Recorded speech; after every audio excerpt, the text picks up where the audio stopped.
sanarwar ta ce lamarin ya faru ne a ƙauyen Kuciboyi, wanda wani mai maganin gargajiya mai suna Ismail Usman ya ɗirkawa kansa harsashi a ciki a ƙoƙarinsa na gwada maganin bindigar da ya haɗa, da kuma bayan ya ɗirka harsashin ne maganin bindigar ya ƙi aiki. Mafari kenan da ya ɗirkawa cikinsa harsashin, lamarin da ya kai shi ga kwanciya a asibiti. Haka kuma jami'an 'yan sandan sun ziyarci gidan Usman ɗin, har ma suka gano bindiga ƙirar gida, har ma da kayan da ya yi amfani da su wajen haɗa maganin bindigar, wanda ya kusa sanadiyar rayuwarsa. Sanarwar ta ce yanzu haka rundunar na gudanar da bincike, kuma za ta gurfanar da shi Usman a gaban kotu da laifin amfani da makami ba bisa ƙa'ida ba, da ma yunƙurin kashe kansa, laifin da ya saba da sashi na 231 na kundin dokokin Penal Code na arewacin Najeriya. Rundunar 'yan sandan babban birnin tarayya Abuja ita ce ta sanar da faruwar wannan tsautsayi ta bakin kakakinta ASP Josephine Ade, inda ta tabbatar da faruwar lamarin a ranar 23 ga watan Nuwamban nan da muke ciki. Kuma da sanarwar ta ce lamarin ya faru ne a ƙauyen Kuciboyi, bayan da wani mutum mai suna Shandan Michael ya kira ofishin 'yan sanda inda yake sanar da su faruwar lamarin, wanda wani mai maganin gargajiya mai suna Ismail Usman ya ɗirkawa kansa harsashi a ciki a ƙoƙarinsa na gwada maganin bindigar da ya haɗa, da kuma bayan ya ɗirka harsashin ne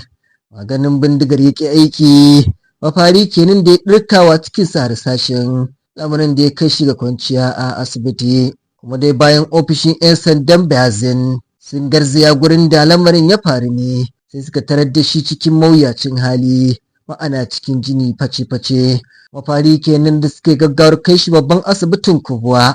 domin ba shi kulawar gaggawa, kafin daga bisani aka mai da shi asibitin Gwagwalada domin ya ƙara samun kulawa ta musamman. Haka kuma jami'an 'yan sandan sun ziyarci gidan Usman ɗin, har ma suka gano bindiga ƙirar gida, da kuma harsashe, har ma da kayan da ya yi amfani da su wajen haɗa maganin bindigar, wanda ya kusa sanadiyar rayuwarsa. Sanarwar ta ce yanzu haka rundunar na gudanar da bincike, kuma za ta gurfanar da shi Usman a gaban kotu da laifin amfani da makami ba bisa ƙa'ida ba, da ma yunƙurin kashe kansa, laifin da ya saba da sashi na 231 na kundin dokokin Penal Code na arewacin Najeriya. Da yake bayyana matsayinsa dangane da faruwar lamarin, kwamishinan 'yan sandan Abuja CP Olatunji Diso ya yi Allah wadi da faruwar lamarin, inda ya bayyana amfani da makami ba bisa ƙa'ida ba a matsayin abu mai matuƙar hatsari. A cewar Diso, irin waɗannan lamura na amfani da makamai ba bisa ƙa'ida ba yana da matuƙar hatsari, duba da yadda al'umma suke wasarere da rayuwarsu. Mafari kenan da ya shawarci dukkan al'umma da su ƙauracewa gwada irin waɗannan abubuwa masu matuƙar hatsari.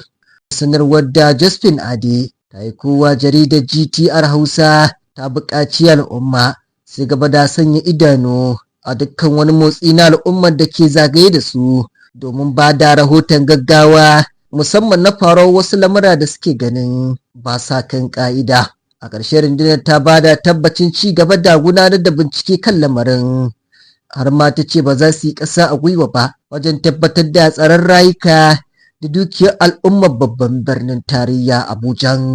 Rahoton kenan Bashir Ahmad Gasau daga nan GTR Hausa.